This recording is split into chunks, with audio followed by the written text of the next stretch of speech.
Tú nos has enseñado a través de ella que este mensaje del Evangelio eterno ha de llegar a toda nación, tribu, lengua y pueblo. Por eso te agradecemos por esta preciosa oportunidad en este sábado de tarde para poder, oh Señor, estudiar tu palabra. Los principios de estudio que tú le enseñaste a tus pioneros, a los pioneros de la iglesia, al señor Guillermo Miller y a todos aquellos, oh Señor, que con un corazón sincero estuvieron dispuestos a sacrificarlo todo a fin de conocer el tiempo y las circunstancias que señalaban los profetas que habría de manifestarse el Cristo y en este tiempo en su entrada al santuario celestial y su intercesión final a favor de la humanidad. Gracias, Padre, bendice a cada uno de los que estamos acá reunidos, a las personas nuevas que entren a esta reunión y también a todos aquellos, oh Señor, que están en diferentes lugares en esta hora meditando en tu palabra para que tu Santo Espíritu pueda bendecir a cada persona a través de esta reunión. Te lo agradecemos todo en el glorioso nombre de nuestro fiel y amante Salvador Cristo Jesús. Amén. Muy bien, entonces antes de comenzar voy a hacer un repaso de lo que veníamos viendo en reuniones anteriores. Esta serie, para los que no estaban, se llama Miller, 14 principios para estudiar la Biblia. Y estamos tomando la experiencia que usó este siervo de Dios y que quedó escrita en una carta que él dejó sobre las opiniones, las circunstancias y todas las conclusiones que él sacó respecto a todo lo que rodeó su estudio de la palabra de Dios alrededor de 1844. Entonces, ustedes saben que Miller, siendo un agricultor, es la única persona que ha sido capaz o que fue capaz de comprender a plenitud y con exactitud que el tiempo profético de los 2300 años estaba a punto de cumplirse. A lo que él no se le reveló, como pasó con muchos hombres en la palabra de Dios, es que el acontecimiento que estaba señalado al final de esos 2300 años no era lo que él pensaba.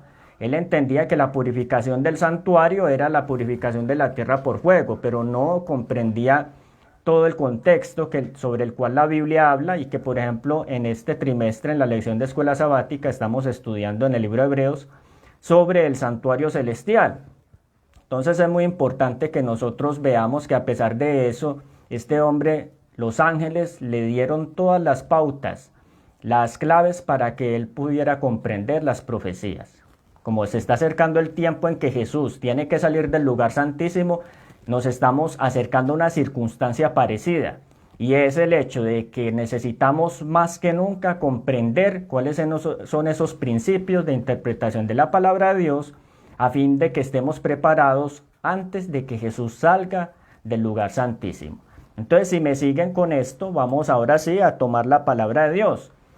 Este estudio es sobre la regla séptima de Miller. Ya vamos en 7 principios. En los anteriores, a modo de repaso, habíamos visto lo siguiente. Miller decía en las primeras reglas, por ejemplo en la regla 1, que toda palabra que está en la escritura es esencial. No hay nada en la palabra de Dios que no sea necesaria. Todo es esencial. Una sola palabrita de un versículo hay que encontrarle la relación de vida con los versículos posteriores o con otras partes de la Biblia. Lo vimos el ejemplo, cuando en la Biblia dice el ángel de Apocalipsis 9, ay, eso no es una repetición porque le esté doliendo algo, es sencillamente un modo de expresar una sentencia en 3 partes que se tenía que cumplir en un juicio, ¿sí? La otra regla, la siguiente, nos decía que toda escritura es esencial, es decir, cada parte de la palabra de Dios tiene su importancia de vida.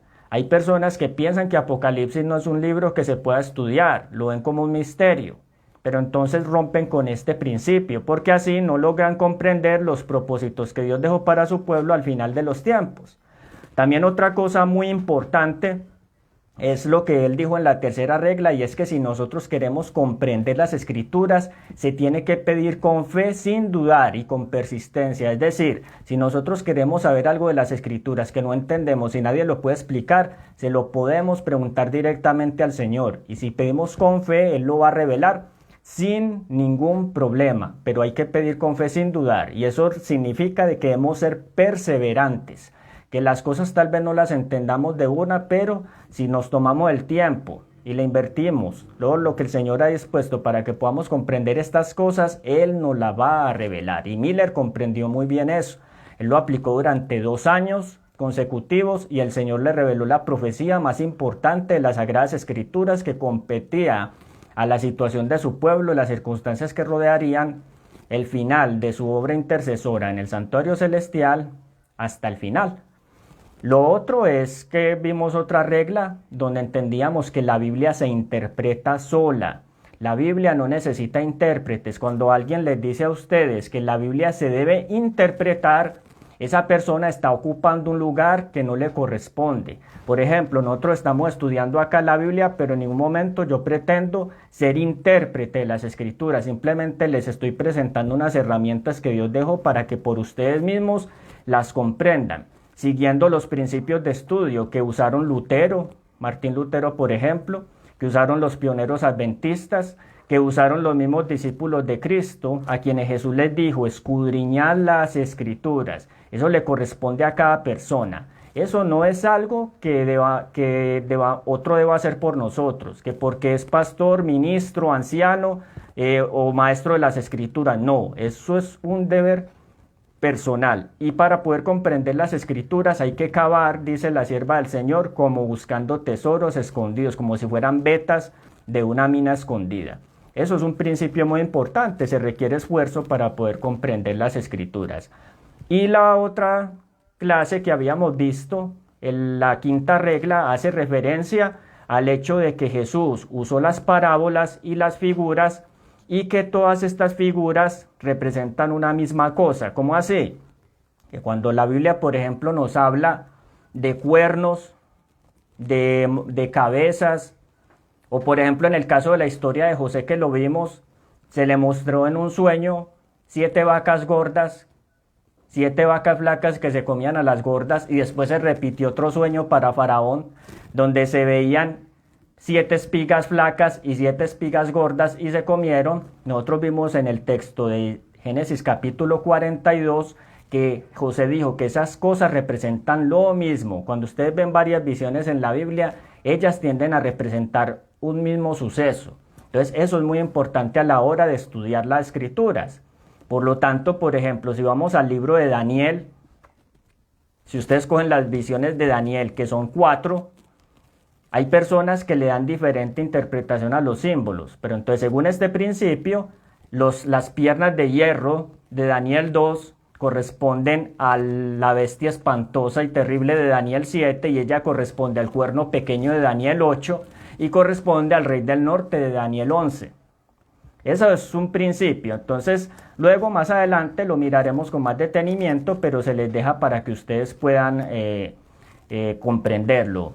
Beatriz, muy bienvenida. Acá nos dice Beatriz, buenas tardes hermanos, Dios los bendiga, un feliz sábado igualmente, nos alegra mucho tenerte en este estudio. Vamos entonces ahora sí a comenzar.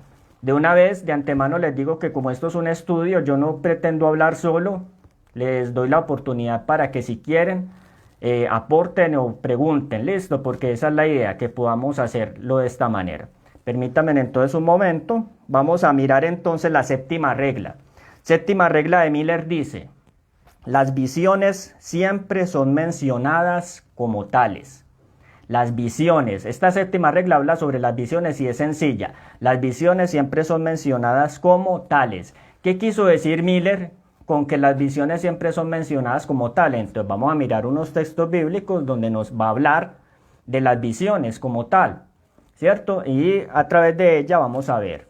Él utilizó un versículo de prueba, entonces ustedes me van a acompañar buscando el libro de 2 de Corintios capítulo 12, versículo 1. 2 de Corintios capítulo 12, versículo 1.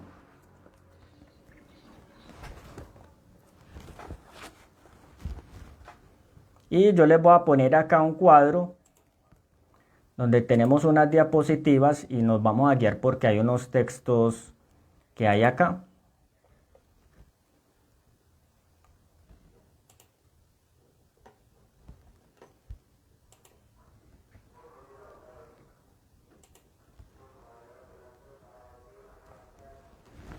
Bueno, entonces, ustedes van a ver que en 2 de Corintios capítulo 12 Hay un texto de Pablo, una afirmación que él hizo respecto a las visiones. Ese texto también fue utilizado en la escuela sabática de esta semana.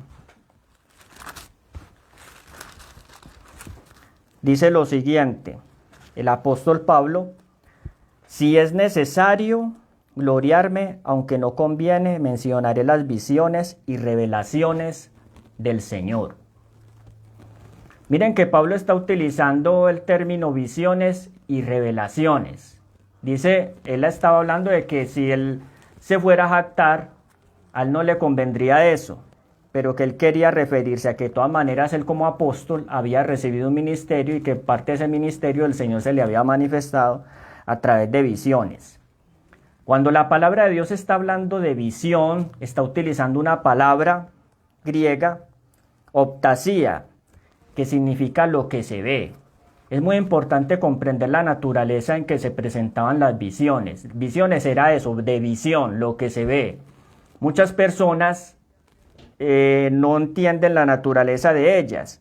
Cuando la Biblia menciona visión como tal, es eso, lo que se ve, es decir, que Dios a los hombres a los cuales les reveló sus propósitos, lo que hacía era que les mostraba cosas que eran necesarias para que su pueblo conociera.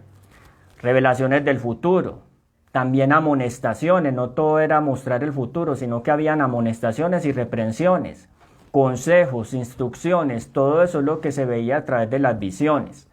¿Qué era lo que hacía el Señor? Los transportaba a veces, por ejemplo, a un lugar, y íbamos a mirar varios textos, y cuando los transportaba no es que se los llevara físicamente, sino que les hacía ver lo que había en ese lugar, como si ellos estuvieran allá.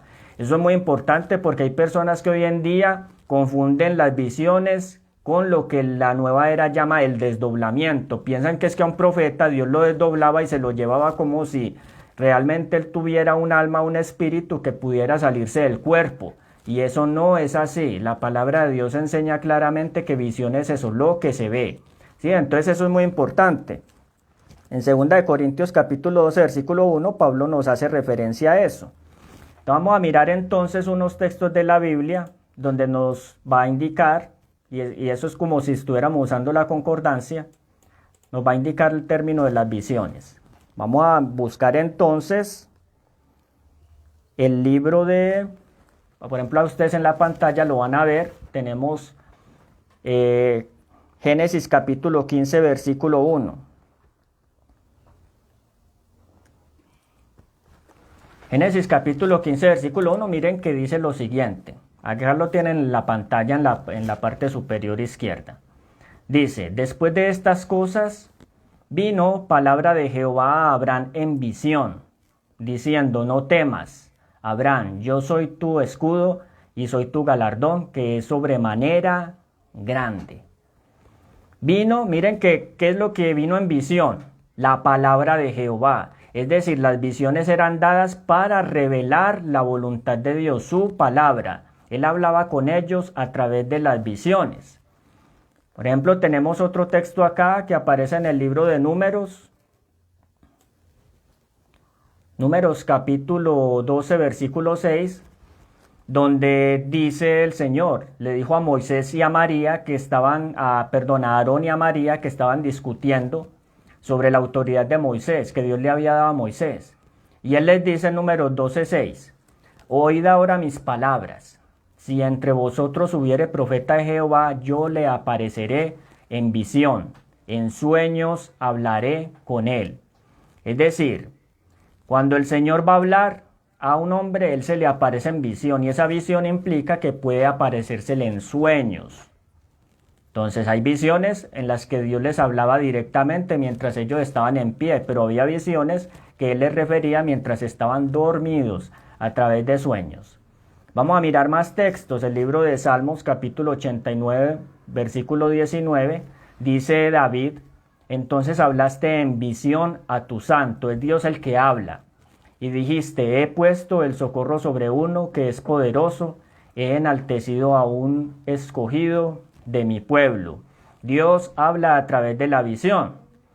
El profeta Isaías, en Isaías capítulo 1, versículo 1, también nos dice, y visión de Isaías, hijo de Amós, la cual él vio, miren, la cual él vio, No solamente escuchaban la palabra de Dios, sino que veían. ¿Qué era lo que ellos veían? Veían muchas cosas, a veces veían símbolos, pero a veces veían cosas literales. Y a veces las visiones se expresaban en símbolos y a veces se expresaban en forma literal. Y en lo que vamos a aprender de las siguientes reglas es cuándo distinguir cómo una visión simbólica se cumple. Todas las visiones se cumplen en forma literal, pero cuándo es simbólica y cuándo es literal. Eso es muy importante que lo entendamos. Listo, entonces dice en Ezequiel capítulo 11, versículo 24, lo tenemos acá más abajo.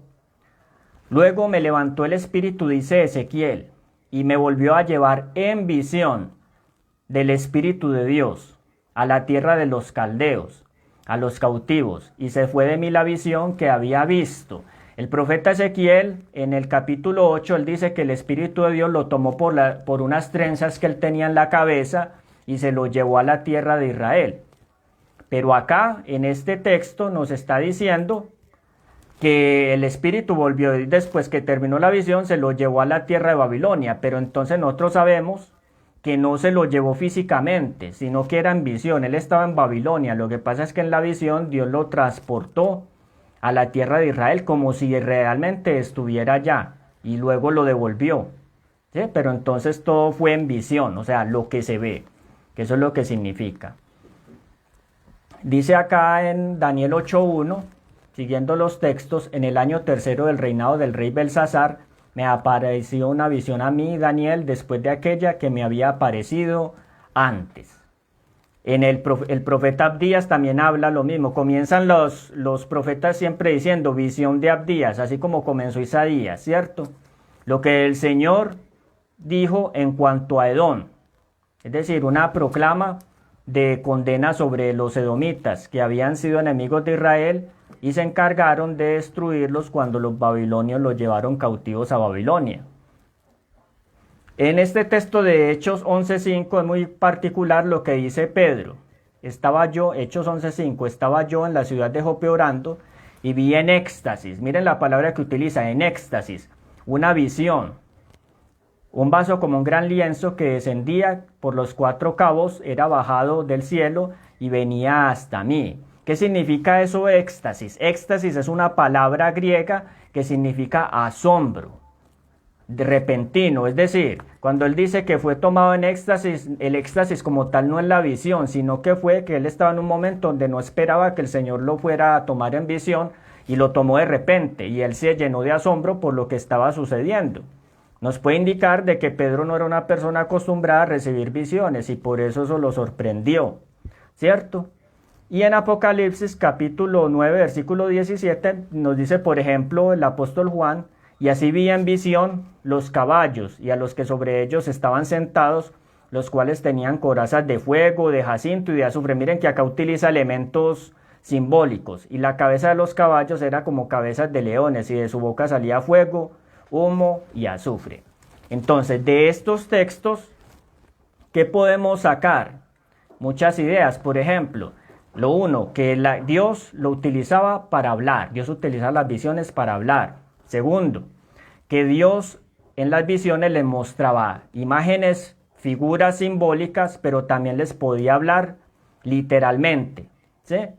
Y lo otro que nosotros vemos acá es que Dios utiliza esas visiones para referirle un mensaje a una persona en particular o también a un grupo de personas, como la nación judía completa, cuando lo necesitaban en su momento.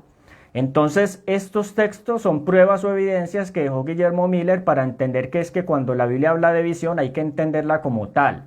No se le puede dar un significado, algo diferente, o tratar como si eso fuera un desdoblamiento o como si fuera otra cosa. No, era sencillamente para transmitir un mensaje. Dios lo usaba así para poder transmitir sus mensajes a los profetas. ¿Cómo vamos hasta ahí? ¿Hay alguna pregunta, alguna opinión? Vamos bien hasta ahí. Bueno, entonces se nos va a acabar el tiempo de estos 40 minutos. Entonces apenas se corte, vuelven y utilizan el mismo enlace que habíamos dejado para los que estamos en Zoom y nuevamente entonces se conectan. Si no les es posible conectarse, igual vamos a continuar el tema porque lo estamos transmitiendo en este momento por Facebook Live, por el enlace de la página La Voz que Clama A los que no lo tengan, que estén por ejemplo en los contactos de WhatsApp, igual se los vamos a dejar para que si por alguna circunstancia no se pueden volver a meter a la reunión, nos puedan seguir por Facebook. ¿Cómo vamos hasta ahí? ¿Alguna pregunta? ¿Alguna opinión? ¿Vamos bien? Bueno, entonces de antemano les hago la invitación para que nos sigan acompañando. Estas reuniones las estamos haciendo por lo general a esta misma hora, los días sábados por la tarde, entonces están cordialmente invitados. También nos pueden seguir a través del canal Maranata Channel de YouTube, donde estos mensajes también quedan grabados. Y también hay muchos temas interesantes que se están colocando para que ustedes tengan la oportunidad de poderlos conocer y tener una herramienta para poder compartir con otras personas en el ministerio de la predicación del Evangelio. Y a los que están en otras partes que todavía no han recibido el mensaje o apenas están conociendo, los invitamos a que se sigan esforzando y confiando en el Señor, que Él tiene muchas bendiciones para su pueblo este año, hermanos. Este año tienen que suceder muchas cosas. No nos vamos a detener en eso, pero el asunto es que debe haber una preparación que está retrasada en medio del pueblo de Dios y necesitamos prepararnos, y por eso es que Dios está revelando esto. Lo habíamos visto en un tema anterior donde explicábamos que la lluvia tardía se está acercando. Ese tema lo tuvimos a principio de enero.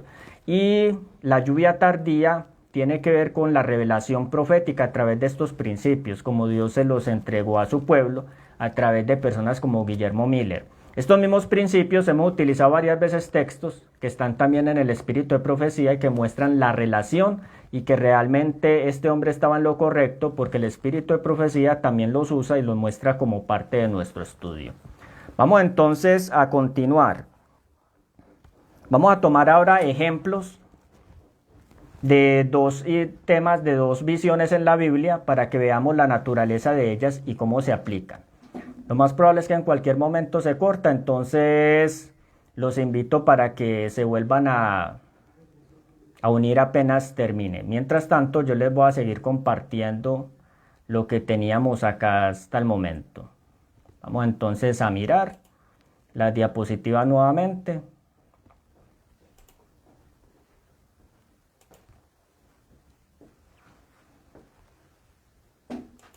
Vamos a mirar entonces unos ejemplos respecto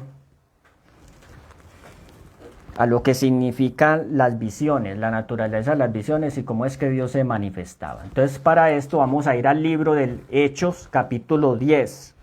Hechos capítulo 10, versículos 1 al 2. Vamos a tomar el relato de Cornelio, la historia de Cornelio y Pedro, cuando el Señor los hizo encontrar a los dos. En Hechos capítulo 10 nos dice versículo 1 al 2. Había un varón de Cesarea llamado Cornelio, centurión de la compañía llamada La Italiana, varón piadoso, temeroso de Dios con toda su casa, que daba muchas limosnas al pueblo y oraba a Dios siempre. Este vio claramente, versículo 3, sigue en el cuadro de abajo, como en la visión a la hora 9 del día, el ángel de Dios que entraba donde él estaba le decía a Cornelio, mirándole, tuvo miedo y dijo, ¿qué es, Señor? Y él le dijo, tus oraciones y tus limosnas han subido como un memorial delante de Dios.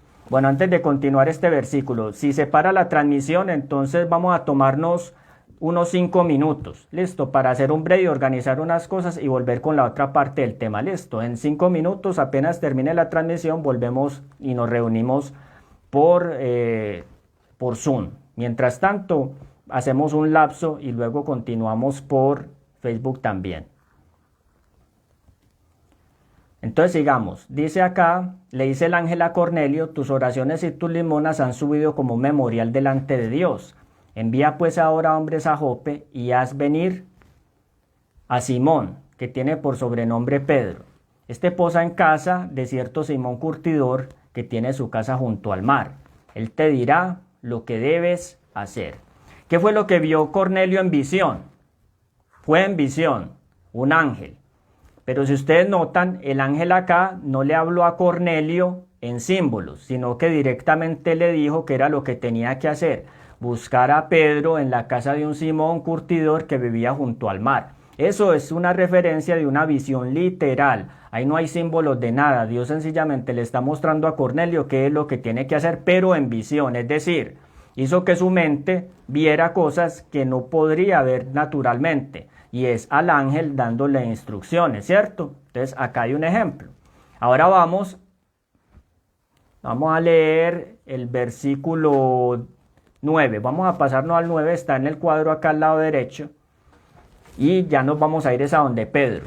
Ya vimos a Cornelio. Entonces Pedro dice, se le dice a Pedro, versículo 9, y al día siguiente, yendo ellos de camino y llegando cerca de la ciudad, Pedro subió a la azotea a orar, y cerca de la hora sexta le vino un gran hambre, y quiso comer, pero mientras ellos preparaban le sobrevino un éxtasis, y vio el cielo abierto, y un vaso que descendía hacia él como un gran lienzo, atado de los 4 cabos, y era bajado a la tierra. ¿Qué había en el lienzo? Entonces acá vamos a hacer corte un momento porque ya terminó el Zoom. Vamos a esperar a que los que se vuelvan a reunir en el Zoom entren y para poder continuar también a través del Facebook Live. Entonces a través del Facebook les digo a los que nos están escuchando en este momento, estamos haciendo una reunión sobre los 14 principios para estudiar la Biblia. Estamos en la regla séptima de Guillermo Mille. Los invitamos a que sigan este estudio con nosotros a través de estos medios para que ustedes puedan tener también la oportunidad de conocer la forma en que el Señor quiere que nosotros entendamos las Sagradas Escrituras, que la podamos comprender por nosotros mismos. Entonces, les agradecemos por su compañía y los invitamos a que nuevamente se reúnan con nosotros en un momento para que podamos seguir estudiando la palabra de Dios.